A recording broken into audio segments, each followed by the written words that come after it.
Bonjour à tous et à toutes et bienvenue dans Smart Boss, le rendez-vous des patrons et des patronnes. Je suis ravie d'accueillir cette semaine Julien Molina. Bonjour. Président du groupe Madère, donc fabricant de peinture industrielle. Merci d'avoir accepté l'invitation. Alors on va commencer par la séquence qu'on appelle David rencontre Goliath, mais vous ça va être très particulier. Ce ne sera pas une start-up, mais on a un petit lien quand même, David rencontre Goliath, vous verrez. Ensuite on aura la séquence en coulisses et là on va parler de votre jeune carrière de dirigeant, mais il y a quand même beaucoup de choses à dire. Et on terminera avec l'interview chrono, qui est là une série de questions-réponses assez rapides. Très bien. Et bien écoutez, c'est parti pour Smart Boss. Et on va passer tout de suite à la séquence David rencontre Goliath. Et donc la personne qui vous fait face, c'est Corinne Molina. Alors évidemment, je connais bien. On voit tout de suite le lien familial, donc qui est la vice-présidente du groupe Madère. Bonjour Corinne. Bonjour Charlie. Et en plus d'être vice-présidente et cofondatrice de ce groupe, vous êtes aussi la mère de Julien, voilà. Ben oui, puisque l'aventure Madère a commencé en même temps que l'aventure Julien, puisque Julien a été conçu en 93 comme Madère. Justement, quelle a été un petit peu l'origine du groupe? Comment ça s'est passé? Moi, on m'a parlé d'un fameux coup de téléphone. Oui, exactement. En fait, c'est ma mère qui travaillait en tant que directeur financier dans une entreprise de mon village, Corsin, qui nous a appelés, mon mari et moi, donc le père de Julien, en disant « ma boîte va fermer ». Et donc, moi qui prévoyais de faire une carrière en tant que cadre financier, je me suis retrouvée dans l'entreprise aux côtés d'Antonio Molina, qui a dit « allez, on va sauver cette entreprise ». De la sauver. Donc, on a racheté une entreprise dans le Pas-de-Calais et puis qui faisait 10 millions d'euros de chiffre d'affaires. On parlait de francs encore en 93, c'était il y a longtemps, c'était il y a plus de 30 ans. Et aujourd'hui, cette entreprise, elle en fait environ 200 millions. Et donc, on s'est développé autour des peintures et des peintures industrielles fondamentalement et des composites pour faire aujourd'hui ce qu'on appelle une ETI, qui peut dire entreprise de taille intermédiaire, très tendance, mais aussi une entreprise de taille internationale. Donc voilà, Julie vous en parlera sans doute sur nos métiers, mais on est bien sûr, ce qu'on fait. On en reparlera. Et Julien, est-ce que vous avez toujours été intéressé ou pas par l'entreprise familiale? Déjà cette idée en tête de la rejoindre, ou vous avez été un petit peu forcé? Alors pas du tout. Alors Charlie, ce qu'il faut savoir, c'est qu'apparemment à 4 ans, je voulais déjà devenir président du groupe Madère. Et qu'à 7 ans, on a discuté, je faisais aussi des PowerPoint déjà sur la stratégie et le cap que devait prendre le groupe pour évoluer. Alors ensuite, j'ai un peu vieilli et évolué. Et donc, aux alentours de 15-16 ans, je voulais devenir médecin. Donc j'avais changé complètement de vision. Et donc, j'ai jamais eu de pression de mes parents en disant on acceptera évidemment le choix que tu veux faire. Donc, c'est évidemment ce que j'ai apprécié. Mais quand même, ils m'ont emmené faire des tours sur les différents sites de production, rencontrer des clients. Et en fait, je commençais déjà à sentir cette énergie, la passion en fait des équipes pour ces valeurs familiales, pour ce que c'était le groupe, pour la notion de produit, pour la notion de marché en fait vis-à-vis des clients. Et donc j'avais commencé à me dire bon, est-ce qu'il serait peut-être pas temps de changer d'avis et de me lancer dans l'aventure. Et enfin j'ai eu le déclic final quand ma mère justement elle s'est fait décorer de la Légion d'honneur, où j'ai vraiment senti, je dirais, l'impact qu'avait aussi le groupe, notamment dans la notion d'industrie française, sur la notion de faire évoluer les produits, sur la notion de décarbonation, donc j'imagine qu'on y reviendra. Et c'est là le déclic final en disant, j'ai été voir mes parents en disant écoutez, je prends cette décision personnelle de reprendre et de reprendre le flambeau à terme. Et ça pour moi ça s'est fait comme ça. Bon, j'imagine que vous étiez ravi que votre fils vous rejoigne, mais est-ce que vous n'aviez pas aussi un peu d'appréhension de travailler, alors encore plus élargir le cercle familial? Non, en fait, j'ai eu l'habitude de travailler en famille. Je travaille avec ma mère, je travaille avec mon frère, je travaille avec mon mari. Pour avoir dit jamais mon mari, jamais mon village. Et je l'ai fait. Donc, travailler avec mon fils, mais il n'y a pas de plus grand bonheur. Tous les matins, je sais pourquoi je me réveille, quoi. Je sais le projet, je connais Madère, c'est l'importance que nous avons. Et puis j'ai un vrai plaisir à travailler avec Julien. Enfin, là, c'est fluide parce que la chair de ma chair. Et comment on fait pour pas s'entretuer quand même, travailler en famille? Pour l'instant, c'est jamais arrivé, je veux le dire. Et puis, je pense que, alors, les raisons de ça, c'est à mon avis une communication qui est, vraiment fluide et transparente dans les bons moments, les bonnes nouvelles. Ça, évidemment, c'est ce qu'on essaie de partager le plus possible, mais également dans les mauvaises nouvelles, les situations un peu plus difficiles, des décisions, je dirais, un peu plus où il faut trancher. Je pense qu'on a toujours réussi à communiquer. Alors, je dis pas qu'on a toujours communiqué dans le sourire et dans la bonne humeur. Il y a eu des moments parfois un peu plus franc, un peu plus honnête, mais ça s'est toujours passé, toujours bien passé. Et voilà, pour moi, je tiens aussi à le dire, une communication fluide. J'apprécie énormément travailler désormais avec ma mère, et voilà, j'étais très content de l'aventure. Et vous en parlez tout le temps, c'est-à-dire au travail, à la maison, en dehors, tout le temps, ou pas?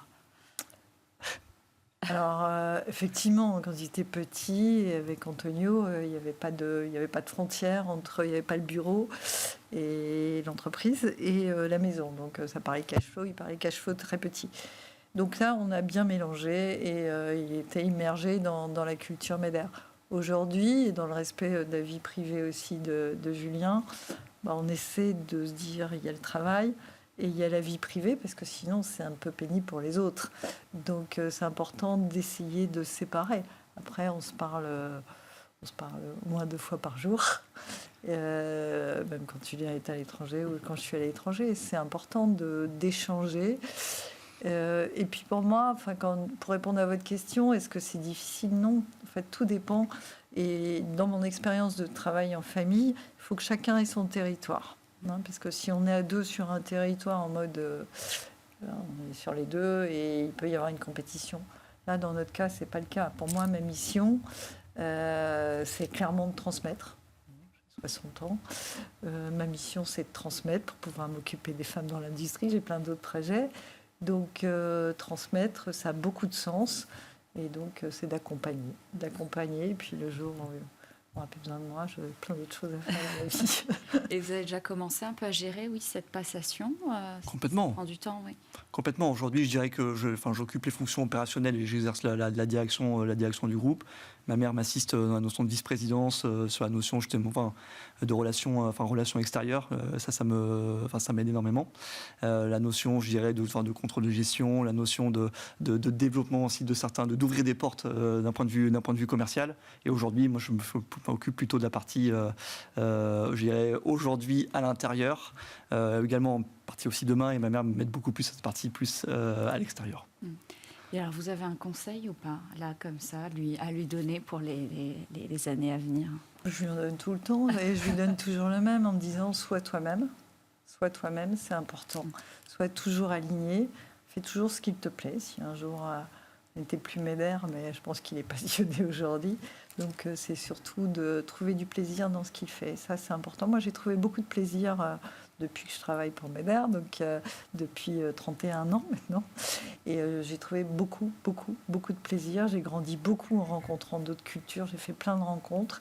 Donc, et on en parlait avec un ami qu'on vient de quitter, qui nous disait j'ai pas l'impression de travailler parce que quand je vais au travail, moi, je prends du plaisir. Et je peux dire que même si on a eu des moments de stress, on a fait des erreurs, il n'y a pas que des moments faciles dans l'entreprise. C'est pas un monde de bisounours. Mais quand même, globalement, j'y ai trouvé beaucoup de plaisir. Donc, je souhaite à Julien autant de plaisir. Et ça doit rester ça, l'aventure. Et si on n'a plus de plaisir, il faut faire autre chose de sa vie. Bon, écoutez, merci beaucoup pour ce dernier conseil. Merci beaucoup d'être venu dans Smart Boss. Et on va pouvoir passer maintenant à la séquence en coulisses. Alors, est-ce que vous aviez une idée en tête du poste que vous vouliez occuper chez MEDER en premier? Par où commencer? Alors, je dirais que oui. Et après, je vous expliquerai un peu l'histoire de comment s'est déroulée la prise de fonction, malheureusement un peu particulière. Mais il faut savoir que j'ai un profil et j'ai toujours été passionné par la chimie. Alors, ça tombait bien. Donc, j'ai eu un cursus ingénieur et ensuite parce que je voulais m'amuser pendant 3 ans et avant la reprise de la société, donc un doctorat en chimie des polymères. Et c'est comme ça que j'ai démarré dans le groupe. C'est-à-dire que via un système de partenariat avec le CNRS et l'industrie, en fait, j'ai pu faire à cheval entre Lille et Mulhouse, effectuer ma thèse et mon doctorat au sein du groupe sur la notion de chimie des polymères. Donc c'est comme ça que j'ai démarré. Et voilà, pour moi, c'était important dans la notion où le groupe, je pense qu'on y reviendra par la suite, a un vrai know-how, une vraie expérience, et l'ADN est basé sur la recherche et l'innovation.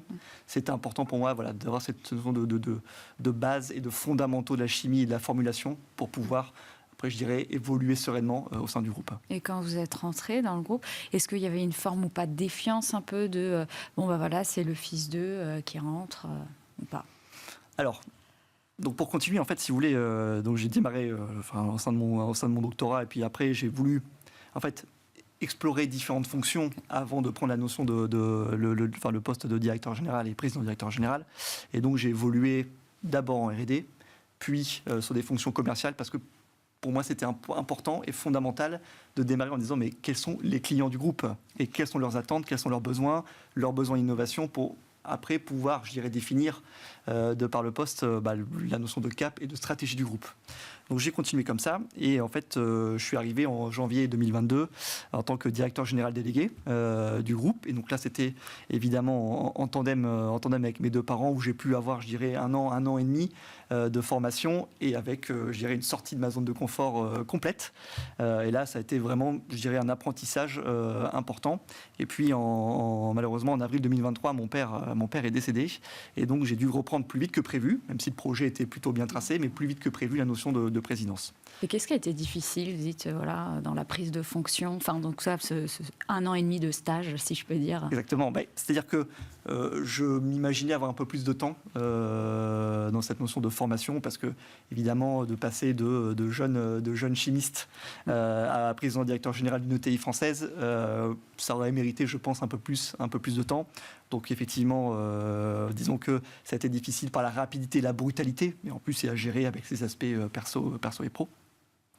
Donc ça s'est globalement très bien passé. Et pour revenir à votre question, je dirais que non, il n'y a pas eu de méfiance, il n'y a pas eu de phénomène fils d'eux, ou au contraire ça m'a plutôt aidé, je dirais, parce que les retours que j'ai reçus en fait de la part des collaborateurs, c'est on a vraiment apprécié le fait que tu nous poses des questions, le fait que tu écoutes notre expérience, de prendre des avis. De la même manière aussi avec les clients, en disant mais nous on a apprécié justement ces rencontres, et pas ce phénomène de fils d'eux ou jeune dirigeant de 30 ans qui veut tout casser et changer complètement les modèles. Tu nous as écoutés. Et évidemment, parfois tu as su trancher. C'est important, et de dire de transformer le groupe, et on pourrait également y revenir. Mais ça a été vraiment apprécié, et je pense que ce qui a permis cette transition de manière avec succès. Et alors, quelle a été un peu la première grosse décision que vous avez prise? Vous avez dit, allez, il faut que je marque aussi un petit peu mon arrivée, entre guillemets. Alors, je dirais qu'il y a plusieurs chantiers, Charlie, qui ont été importants.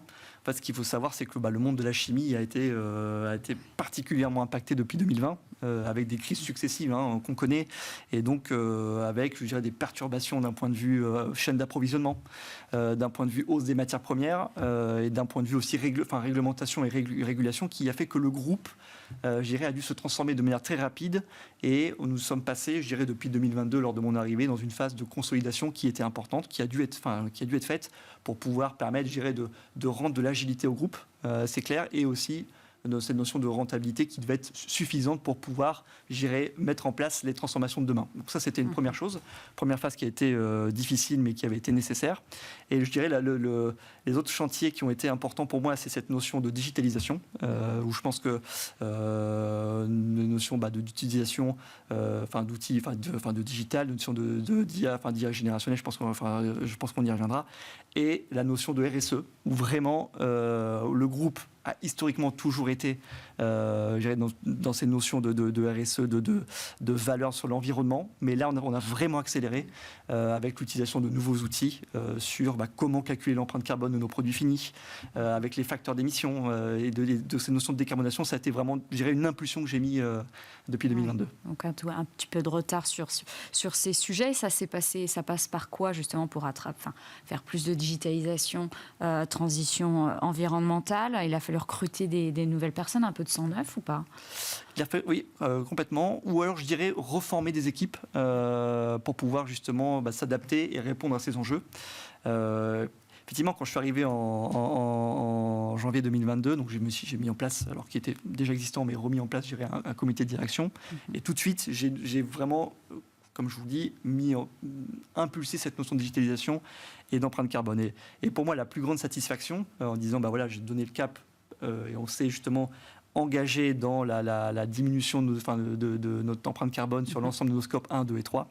Et pour moi, une des belles preuves, je dirais, de la réussite de ce passage et de cette impulsion, c'est quand on entend même ces équipes, par exemple mon directeur financier, qui, devant justement des institutions financières, explique parfaitement ce que c'est que le scope 1, le scope 2, le scope 3, quelle est la trajectoire, sur quel poste on va se concentrer dans la mission. Et je me suis dit, bon, ça y est, la mission est plutôt bien réussie.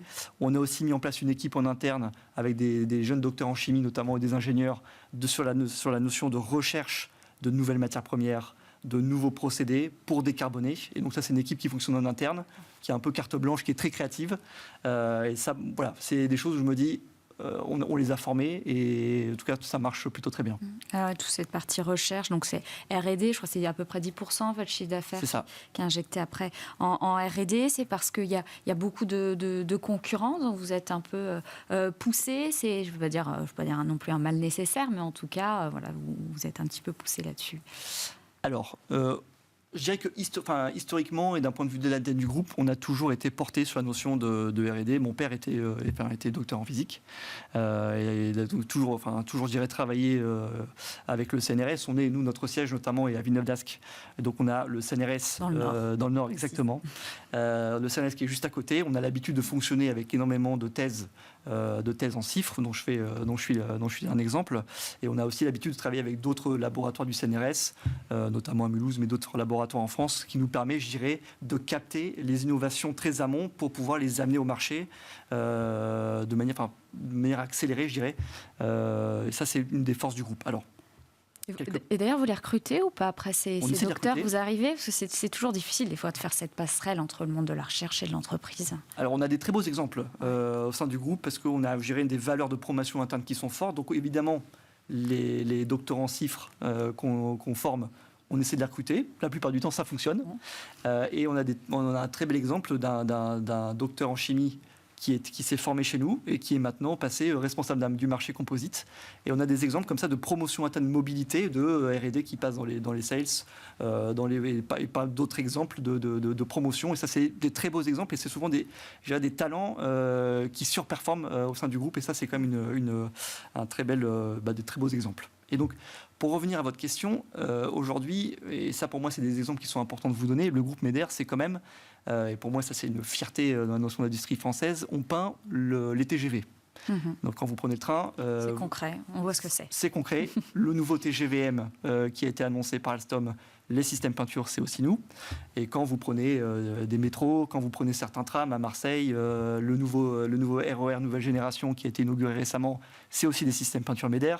Donc on vous retrouve un peu partout. Et ça nécessite, je dirais, cette présence-là de l'innovation permanente. Parce que nos clients nous demandent des meilleures performances, d'ailleurs appliquer moins de peinture, avoir de meilleures performances, avoir des produits de plus en plus décarbonés. Et donc ça nécessite, je dirais, de l'innovation. Et ce qu'il faut savoir, enfin, c'est qu'aujourd'hui, nos principaux concurrents, ce sont des ETI allemandes, qui, elles aussi, pour la plupart familiales, misent aussi sur ces notions d'innovation. Mais, alors, pour faire sans mauvais jeu de mots, Charlie, il faut absolument qu'on garde dans cette notion de différenciation et dans cette notion de rester, je dirais, parce qu'on est aujourd'hui la seule ETI française sur ce marché-là, le train d'avance, quoi. Voilà. Et alors, vous avez parlé du train, d'ailleurs, voilà, Alstom, le TGV. Mais quand même, vous êtes une marque plutôt, alors je ne sais pas si on peut dire discrète, mais on ne vous connaît pas forcément. Absolument. Le grand public, certainement pas. Mais est-ce que c'est aussi cette volonté d'être discret ou c'est juste, non, parce que vous êtes dans ce qu'on appelle le B2B, donc business to business, donc c'est un peu aussi normal qu'on ne vous connaisse pas tant que ça?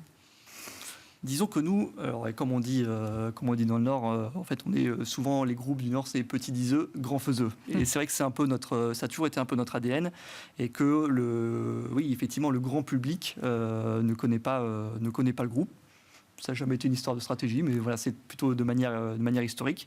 Et ce qui est important, c'est ça, nous, notre mission et le sens, je dirais le message que je passe à mes équipes et à nos clients, c'est qu'on est là pour aussi promouvoir la mobilité des citoyens du monde. Parce que vous nous retrouvez sur les trains, sur les métros, sur les trams. Vous nous retrouvez aussi dans le marché de l'automobile, sur des véhicules français, des véhicules allemands. La nouvelle Renault 5, vous retrouverez aussi un peu de MEDER aussi sur le véhicule. On a une activité aussi, une vraie expertise sur le transport de l'eau potable et le stockage de l'eau potable. Donc on est aussi, je dirais, présent un peu partout, mais pas connu. Et c'est là où on veut être. C'est vraiment ces marchés de forte valeur ajoutée, de haute notion technologique. C'est là où on veut se positionner. Et vous n'êtes pas qu'en France, vous êtes aussi en Europe, en Asie. Alors j'ai vu Chine et Inde, Tout à fait. Pas très courant. Et d'ailleurs, c'était quoi le plus dur? C'est d'aller en Chine ou en Inde? Alors, ce qu'il faut savoir, c'est qu'aujourd'hui, le groupe, et ça aussi pour moi, c'est une vraie fierté, donc c'est l'ETI française, mais on a un chiffre d'affaires de 70% à l'export hors de France. Oui. Et comme vous l'avez dit, effectivement, on est majoritairement basé en Europe, mais également en Chine et en Inde. C'est deux pays particuliers. Alors, disons que nous, on a un modèle et une vision, je dirais, stratégique qui est ne pas mettre tous ses œufs dans le même panier et ne pas, je dirais, s'installer dans un pays, de mettre des structures très importantes pour tester le marché. Donc on a, je dirais, une stratégie de variabilisation, de très structurellement léger pour tester le marché. Je dirais qu'aujourd'hui, on a été historiquement en Chine pour accompagner certains de nos gros clients. On a dû changer, évoluer parce que le marché est évidemment particulièrement difficile et d'un point de vue évidemment géopolitique et de développement. Donc je dirais qu'aujourd'hui, là, on a des super perspectives de business sur l'Inde, parce que vous avez vraiment un développement qui est extraordinaire sur des appels d'offres ferroviaires et des projets ferroviaires qui sont colossaux. Là où on a un peu plus de difficultés, effectivement, en Chine. Ouais. Et vous développez alors là aussi en Amérique du Nord? Tout à fait. C'est un petit peu votre cible du moment. Est-ce que c'est pas du tout, c'est le même challenge ou pas que de s'étendre en Europe, en Asie, ou alors là c'est complètement différent? Je ne sais pas comment vous allez d'ailleurs y aller un peu ou pas. Alors de la même manière, en fait, on applique toujours notre modèle, c'est-à-dire on cherche le bon partenaire qui sera capable, dans un premier temps, de distribuer nos produits. Puis à terme, si le marché, je dirais, répond positivement, on commencera à localiser de manière progressive nos produits pour pouvoir à terme réfléchir à une acquisition externe si vraiment le développement se passe bien. Donc quelque part, on cherche tout d'abord, je dirais, le bon fit avec le bon partenaire, c'est-à-dire sur les notions de valeur qui sont vraiment importantes pour nous, sur la notion de connaissance techno, parce que produire de la peinture, c'est quand même quelque chose de profondément technique. Donc on pense l'avoir trouvé et que quelque part, avant de s'installer, d'avoir pris cette décision de se voir se développer sur le marché nord-américain, on a quand même évidemment sondé nos clients, des gros donneurs d'ordre, sur quelle est pour eux notre opportunité et leur feedback quant à l'installation potentielle du groupe MEDER sur ces territoires-là. Et on a eu un accueil très positif dans la notion où, alors je reprends encore l'exemple du marché ferroviaire, mais vous avez quand même des gros chantiers et des grands donneurs d'ordre qui sont européens en train de s'installer sur ces marchés-là. Et évidemment, avoir un fournisseur qui est homologué à leur côté, c'est pour eux une chance qui est extraordinaire. Et en face de vous, vous parliez tout à l'heure de TI allemande, il y a aussi des très grands groupes qui brassent des milliards. Est-ce que vous aussi, vous avez l'objectif d'aller chercher le milliard de revenus? Alors, pas tout de suite, Charlie. Pas tout de suite. Mais oui, c'est vrai que moi, comme la chance extraordinaire de pouvoir récupérer d'être de la seconde génération du groupe. Le groupe a été créé en 1993, from scratch, et avec, je dirais, une croissance folle qui l'amène aujourd'hui à quasiment 200 millions d'euros. Donc là, effectivement, on a une phase qui est un peu plus, je dirais, de consolidation pour, je dirais, nous remettre sur nos bases fortes, nous remettre sur nos fondamentaux. Et évidemment, moi, mon ambition, et j'en parle évidemment avec ma mère régulièrement, c'est de dire, voilà, dans les années à venir, de repartir à la croissance. Et oui, moi, 2030, j'aimerais monter à 350 ou 400 millions d'euros. C'est ma vision parce que cet héritage-là, j'aimerais le faire prospérer et pourquoi pas sur d'autres générations. C'est clair. Et donc, on parlait justement de TI et votre mère le soulignait aussi tout à l'heure. C'est important, c'est quand même des entreprises dont on parle peut-être un peu moins, je trouve. On parle souvent des PME qui sont vraiment le tissu principal de l'économie et des grands groupes parce que ce sont des gros employeurs. Vous trouvez qu'aujourd'hui, la France, c'est un bon pays pour les ETI, pour développer son ETI? Complètement. Écoutez, un outil qui est pour nous qui est essentiel, et vous le comprendrez d'autant mieux par notre ADN de la recherche, c'est le crédit impôt recherche. Et ça, on en bénéficie, et pour nous, c'est un super outil d'innovation. Je veux dire, aujourd'hui, sur nos laboratoires, qui sont notamment en France, c'est là où on développe nos produits de demain.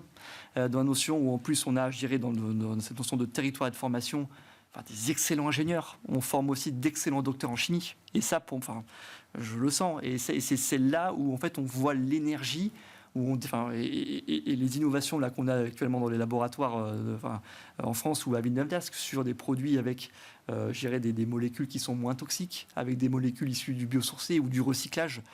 On les fait évidemment dans l'ensemble du groupe, mais c'est aussi, c'est pour moi vraiment en France, où on a cette opportunité d'innover. Et ça, pour moi, c'est effectivement une chance d'être en France. Et rapidement, petite question que je pose aux hommes et aux femmes. Et vous faites comment alors, vie pro, vie perso? Vous n'y arrivez pas? Alors, en général, on dit ça. C'est vrai que la frontière est assez ténue, je dois le dire. J'essaie quand même de faire des efforts. Évidemment, il y a toujours cette notion de veille et d'être en alerte permanente, parce que la fonction l'oblige, mais j'essaie de couper. Pour moi, c'est important le week-end, de faire du sport, d'avoir des moments vraiment de rupture et de penser à rien. Mais oui, pour l'instant, ça se passe plutôt bien. Bon, écoutez, merci beaucoup d'avoir répondu à toutes ces questions. Merci, et on va pouvoir passer à la dernière séquence, l'interview chrono. Alors, vous êtes plutôt LinkedIn, Instagram ou TikTok? Pas du tout TikTok, je dois le dire. J'irais beaucoup plus LinkedIn pour le pro et Instagram pour les moments de détente. Est-ce que vous pouvez me citer une entrepreneuse ou une dirigeante française? Je me sens un peu forcé, évidemment, de dire Corinne Molina, ma mère. Non, mais plus sérieusement, moi, je suis très inspiré, je suis très admiratif de Christine Lagarde pour son parcours, évidemment, maintenant à la BCE, mais pour le FMI au préalable, et c'est remarquable. Le dernier livre que vous avez lu? Alors, c'était Le dernier jour de nos pères de Joël Dicker sur les services secrets britanniques lors de la Seconde Guerre mondiale. Ça m'avait... lecture détente, mais vraiment top. L'application que vous utilisez le plus? Alors, c'est pour moi Strava, dans la notion de la course à pied. Je pratique régulièrement, donc c'est pour ça, c'est pour moi le guide. On est début juillet, vos prochaines vacances, c'est où? Alors, ça va être au Brésil, première fois en Amérique du Sud. Waouh, c'est super, j'y suis l'année dernière. Et votre rêve d'enfant, c'était quoi? Je crois que je l'avais dit en introduction. Ça peut paraître bête, mais c'était effectivement de notion de reprise de l'entreprise. C'était ça. Vraiment, c'était tout rêve d'enfant. Ok, très bien. Et alors, ChatGPT, vous êtes plutôt émerveillé ou apeuré? Émerveillé. C'est vrai que j'essaie de l'utiliser assez régulièrement, aussi bien pour la notion de pro, sur la notion de veille concurrentielle, de prospection, et aussi bien des moments un peu plus créatifs de génération d'images. Donc je complètement émerveillé. On joue avec. Écoutez, merci beaucoup Julien d'avoir répondu encore une fois à toutes ces petites questions, et merci à vous d'avoir suivi une nouvelle fois Smart Boss, et moi je vous donne rendez-vous très bientôt pour un nouveau numéro. Merci, au revoir.